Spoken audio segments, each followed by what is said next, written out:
Plano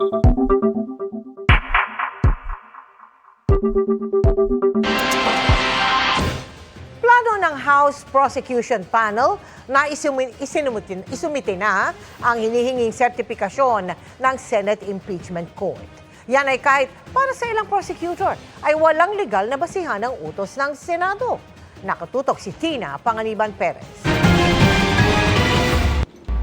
Kahit anila wala itong basehan sa konstitusyon o batas, malamang sumunod pa rin ang Kamara sa utos ng impeachment court na magsumite ng sertipikasyong interesado itong ituloy ang impeachment laban kay Vice President Sara Duterte.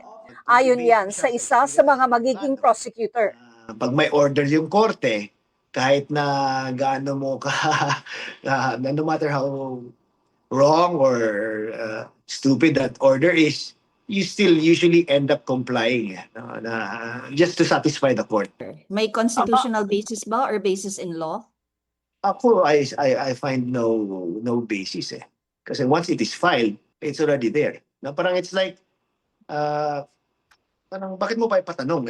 We filed it nga eh. May problema talaga, 'di ba? Questionable. Wala namang legal basis eh.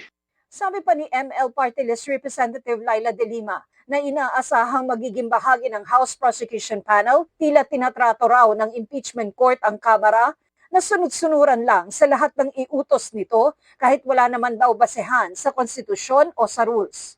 Para umusad na ang impeachment proceedings, balak ng House Prosecution Panel na maghain sa Senate Impeachment Court ng mosyon para idaos na ang pre-trial. Welcome naman para sa impeachment court ang kahandaan ng Kamara na tumugon sa ikalawang certification na hinihingi nito.